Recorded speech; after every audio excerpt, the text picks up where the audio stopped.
The ancient Hebrew Zohar, the foundational text of the mystical Kabbalah, describes how Psalm 91 protected the prophet Moses the second time he climbed to the top of Mount Sinai, which is the time that he received the Ten Commandments. The Zohar describes how Moses was enveloped during his ascent by a mysterious cloud of unknown substance and unknown origin. The cloud became so dense that he could no longer see ahead of him, nor could he be seen by those who were watching him from below the cloud. Moses didn't know what was happening and what the cloud meant or what to expect.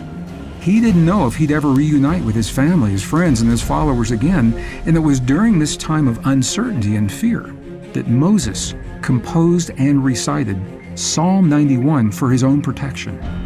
And for reasons that he attributed to the power of this prayer, Moses, in fact, was protected. He continued to climb until he reached the top of Mount Sinai, where he received the stone tablets inscribed with instructions that have been the primary law for the followers of the Jewish and the Christian faith for the last 3,000 plus years. Although Moses' original prayer in its entirety consisted of 16 verses, it's often abbreviated to only the first 2 verses that follow for ease of use and when time is of the essence. The abbreviated prayer goes as follows: He that dwelleth in the secret place of the Most High shall abide under the shadow of the Almighty. I will say of the Lord, He is my refuge and my fortress. My God, in Him will I trust. Well, a closer look at this prayer reveals that the source of the protection it provides comes from the deeper layers of the meaning that may be known by those who understand the code. The coded names of God. While entire books have been dedicated to revealing the mystery of Moses' prayer protection, in the following discussion I will focus upon the coded names for God that are found throughout the prayer and the protection they provide us, starting with the words Most High. Coded name number 1, Most High. The first encoded name of God in this prayer is Most High. In Biblical Hebrew, this is typically translated from Aramaic, the original language of the Scriptures, as El Elyon, meaning God Most High or God the Highest, indicating that nothing can be greater or more powerful than the essence of the force represented in this name. The application of this word code is clearly seen in the Old Testament book of Genesis, chapter 14, verses 18 through 20. The words state, Blessed be Abraham by God Most High, creator of the heaven and earth, and blessed be God Most High, who delivered your enemies into your hand. End of quote. The second of God's hidden names is the word Almighty, and is typically translated by Near Eastern scholars from Aramaic as the word Shaddai, meaning Almighty, or El Shaddai, meaning God Almighty. This is one of the 7 names of God that are substituted for God's actual name over 6,800 times in the Hebrew Bible. The other 6 names are Aya, meaning I will be, Savat, meaning host, Elohim, meaning gods, El, meaning God, and Eloah, also meaning God. Coded name 3, Lord. The third coded name is perhaps the most direct, mysterious, and powerful. It is the personal name of God, Yahweh. Following the initial revelation of His identity to Moses on Mount Sinai as I Am, Moses asked for a clarification as to how he should address God when in His presence.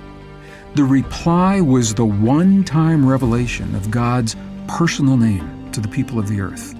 In the book of Exodus, chapter 6, verses 2 and 3, God stated to Moses in no uncertain terms, quote, I am Yahweh, end of quote. In the earliest records of the Hebrew Bible, before the writing of the authoritative 6th century Masoretic texts, God's personal name is clearly identified as Yahweh. Because Orthodox Jewish tradition holds this name so sacred, however, it is never to be written or spoken as a common word. It's for these reasons that God's personal name was removed and replaced approximately 6,800 times in the Hebrew Bible with alternative names such as Adonai, Elohim, and Lord. Coded name 4, God. The fourth coded name, God, is translated from the Hebrew Elohim and is the most common name used for God in the Old Testament. While there continues to be uncertainty and mystery as to the precise translation of this word, it is typically associated with God, the Creator. The first insights into the nature of this mysterious word are found in the book of Genesis, chapter 1, verse 1, where the first sentence states, quote, "In the beginning, God created the heaven and the earth," end of quote. In this reference, God is referred to in the singular as the Creator. Later, in Genesis chapter 1, verse 27, however, we are given a deeper sense of the power of this creation. Genesis 1:27 begins, quote, "So God created man in His own image. In the image of God created He him," end of quote, indicating that humankind is a reflection of a singular essence. Yet in the second part of the same sentence, the description of this primal act of creation expands, quote, "Male and female created He them," end of quote, a reference that is dual rather than singular. In this way, we are shown the all-inclusive power of the Creator as both singular and plural. The soldier's prayer. In addition to offering a source of personal protection, since the time of its origin, Psalms 91 has also been used as a prayer of protection by entire armies as they prepare themselves for battle. During World War I, for example, it was common for military units to be given the assignment of memorizing the soldier's prayer the night before battle. And in doing so, Moses' prayer protection occupied their hearts and minds, preparing them for the hand-to-hand combat they were about to face on the battlefields of Europe. As mentioned previously, while the first two verses are often recited as a brief prayer protection, the entire prayer can be, and often is, used as well. Following is the complete version of Psalm 91 with the various names of God in individual lines emphasized for your convenience. "He that dwelleth in the secret place of the Most High shall abide under the shadow of the Almighty. I will say of the Lord, He is my refuge and my fortress. My God, in Him will I trust. Surely He shall deliver thee from the snare of the fowler and from the noisome pestilence. He shall cover thee with His feathers, and under His wings shalt thou trust. His truth shall be thy shield and buckler.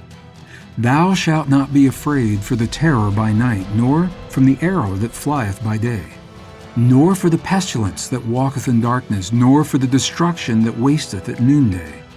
1,000 shall fall at thy side, and 10,000 at thy right hand, but it shall not come nigh thee. Only with thine eyes shalt thou behold and see the reward of the wicked, because thou hast made the Lord, which is my refuge, even the Most High thy habitation. There shall no evil befall thee, neither shall any plague come nigh thy dwelling. For He shall give His angels charge over thee to keep thee in all ways. They shall bear thee up in their hands, lest thou dash thy foot against a stone. Thou shalt tread upon the lion and adder. Because He hath set His love upon me, therefore will I deliver him. I set him on high, because he hath known my name. He shall call upon me, and I will answer him. I will be with him in trouble. I will deliver him and honor him. With long life will I satisfy him and show him my salvation. How to use Wisdom Code number 1. Please note, for the exercise that follows, you will need to shift your focus and your attention from the world around you to the world within you. For this reason, please do this only when you are in a place where it is safe to do just that. Do not attempt this technique while you're driving or operating heavy machinery or performing any task that requires your full undivided attention. From a place of heart-brain harmony, I invite you to recite this code line by line, either silently in your mind or out loud, until you feel an increased sense of trust and certainty that you are not alone. The key is to embrace this code with a focus of awareness, breath, and feeling in the heart rather than in the mind. For convenience, I'll share one last time the abbreviated version of this code. He that dwelleth in the secret place of the Most High shall abide under the shadow of the Almighty. I will say of the Lord, He is my refuge and my fortress. My God, in Him will I trust. There is a message in our DNA. It exists. It's been revealed, it's been read, it's been translated, and by following the instructions left to us in some of our most ancient and cherished traditions, we can now literally read the code of life as the letters of ancient alphabets. And when we do so, our genetic code becomes words, and the words become sentences. And while I confess I've never fully understood the how or the why of our existence, I am convinced beyond any reasonable doubt. When I see the complexity of life and the complexity of the DNA in our bodies, I know that we're here by design. Now, the precise details of how this is done, I've described in the book, The God Code. That's beyond the scope of everything that we're going to do here today. What I'd like for you to know is those details are available. We're going to do this at a very high level. We're going to do it very simply. All we're doing is now matching the numbers that we've converted the elements of life into to the letters of the ancient alphabets. And when we do that, the modern element hydrogen becomes the Hebrew letter Yud, or Y. The element nitrogen becomes the Hebrew letter He, or H. The element of oxygen becomes the Hebrew letter V, or Vav. The modern element carbon becomes G, or Gimel. All we've done is we've treated the modern elements as we would with gematria, and we've treated the ancient letters as we would with science. We're giving both ways of knowing the same consideration. When we do that, we can now apply these letters to the bases of our DNA, and here's what happens. Every place we see a hydrogen, it becomes a Y. Every place we see a nitrogen, it becomes an H. Every place we see an oxygen, it becomes a V. Every place we see a carbon, it becomes a G. And this is for the first layer, the first level of the message in our cells. So we're converting the elements into numbers. We're converting the numbers into letters. And when we do that, the strand of DNA literally becomes different combinations of those letters for the first layer in the cells of our bodies. Different combinations of the letters Y, H, V, G. Y, H, V, G. What does it mean? What does it mean? Well, the first layer, and this is the key, the first layer to the introduction in the cells of our bodies literally translates into only two words, two very powerful, very potent words. YHVG. YH literally translates into English, and you already know this because we spoke about it, it's the ancient name of God, or the word eternal. YH, Yah, translates to the word God, eternal. VG or VG, GV in the Hebrew traditions, translates literally into the words within the body. Within the body. When you put these together, what we find is that the first layer of the message in the cells of all life, the first layer of the message in the cells of your body literally translates into the English words, God eternal within the body. God eternal within the body. It doesn't say who God is or where God has come from, or how the message even got there. It simply says that whatever you consider to be that force, the creative force that seeded an entire universe and our world and our bodies, that force resides within you, within every cell of your body. When we're looking at the DNA bases, they are literally different combinations of these words. God eternal within the body. God eternal within the body. Whether we're speaking about an amoeba or a blade of grass or the complexity of a human body, we are literally made of different combinations. If you translate the chemical codes into the alphabets, different combinations of God eternal within the body. the odds of randomly forming this kind of information, a meaningful four-letter word from the alphabets, the Hebrew language, is about 0.00042%, or about 1 in 234,256. I asked myself this question because we all know if you take enough letters, different combinations from a phone book or War and Peace or the Da Vinci Code, the book of your choice, eventually you're going to get letters that fall together and mean something. So what are the chances that this is a fluke? What are the chances that these letters just happen to be, the four elements of life just happen to be exactly the numbers that link to the four letters in the Hebrew alphabet that just happen to say exactly God eternal within the body? The odds of that happening are about 1 in 234,256. I spoke with some statistician friends of mine, and I asked them, I said, what do those numbers mean? What does that number mean? Because I thought maybe the odds would be, 1 in a bajillion, or something like that.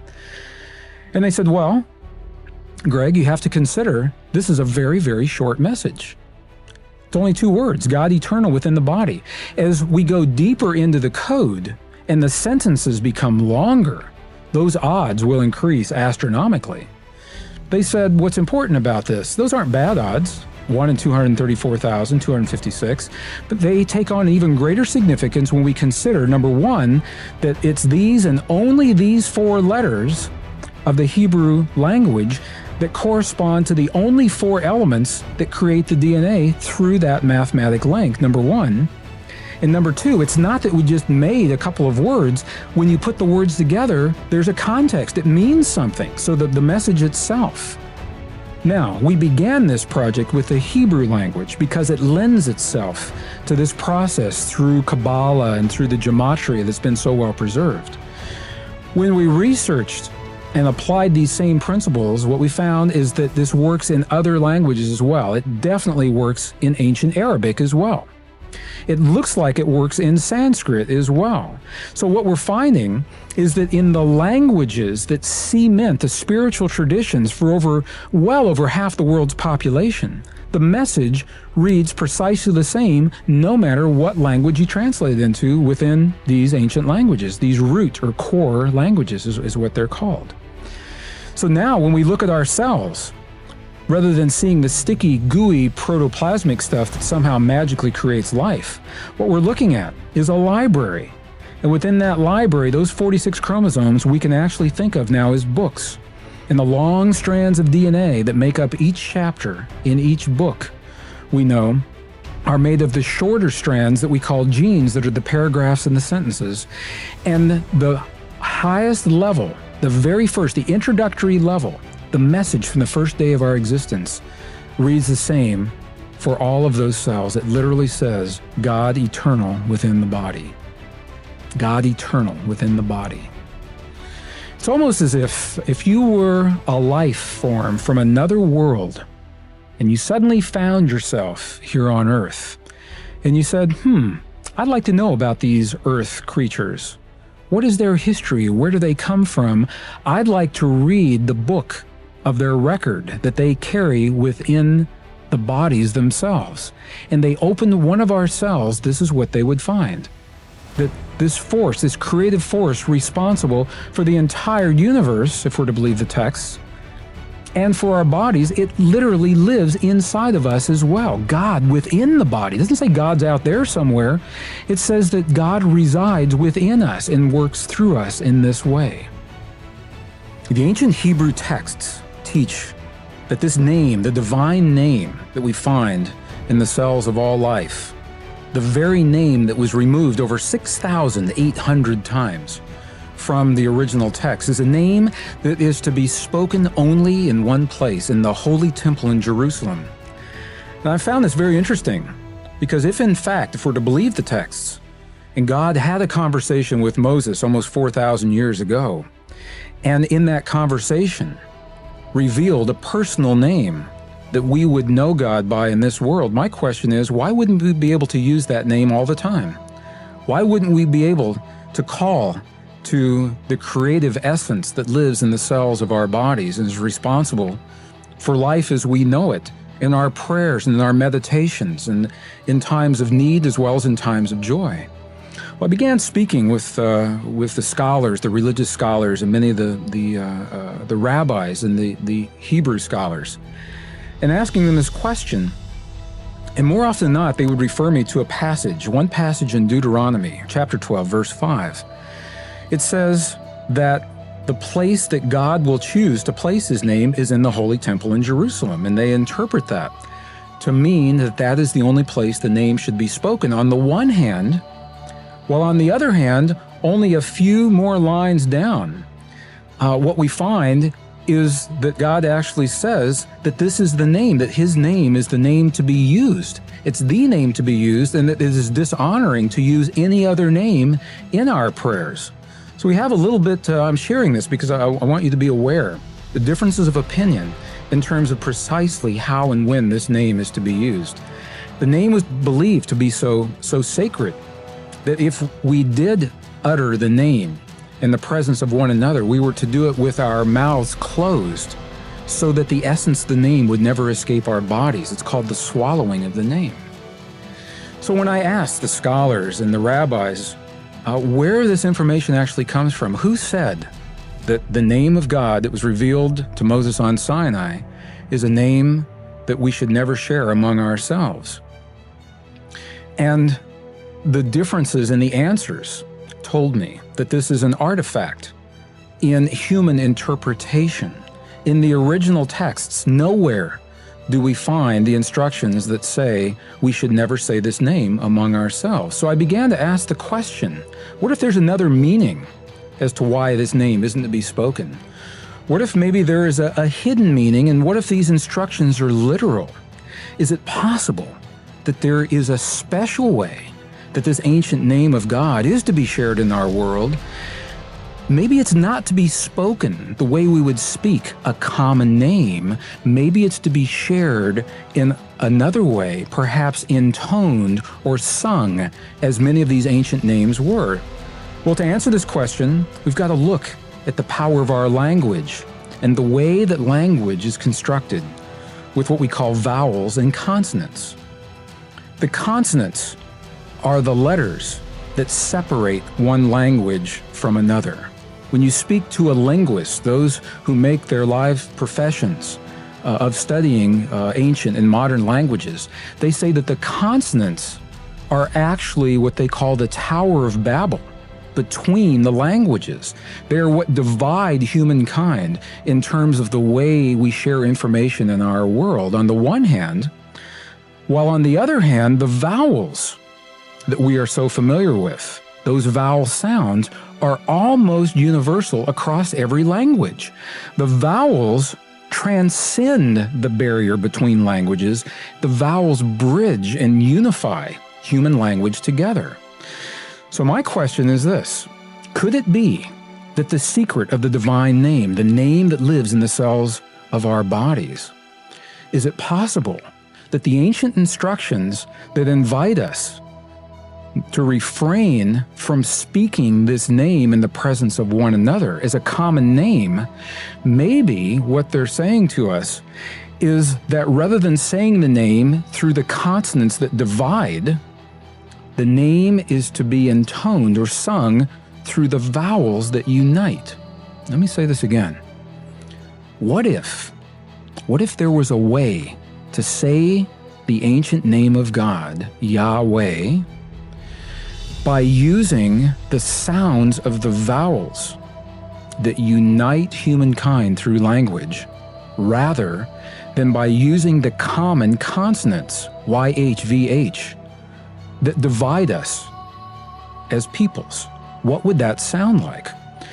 Is it possible the name is actually to be intoned? Well, this is very interesting. It led to some study and the work of a colleague and a dear friend of mine, Mr. Jonathan Goldman, who's a pioneer in psychoacoustic research, the relationship between the power of sound and how that sound affects our brains. Jonathan and I have had many discussions about the power of the name of God, the divine name, what it means in our lives, what it means in our bodies. As we researched this together, Jonathan had found that in the texts themselves, there was actually an ancient code that instructs us in precisely this process, that instructs us to create the divine name by intoning the vowels that unite rather than simply speaking the consonants that divide. What I'd like to do is I'd like to share with you what those vowel sounds are so that you know what you're hearing, and then share with you the actual sound as Jonathan recreates with his voice this intonation of the divine name, the ancient name of God. The vowel sounds are pure vowel sounds and may sound a little different than the way we typically think of vowels. In the texts, there is a specific order. This is the code. This is the formula that the ancients said, when you share the divine name of God among the people of this world, this is the way that that sound, that name is to be shared. So I'm going to state the vowel sounds and see if you can hear the name Yahweh in these pure vowel sounds, because they essentially come across as E, A, U, A, E. The vowels E, A, U, A, E. And when we create those together as an intonation, it literally becomes Yahweh. And you can hear Yahweh, Yahweh. So the sound that you hear next will be one iteration of this intonation of the ancient name. I'll invite you just to sit back and listen and feel how this sound feels in your body.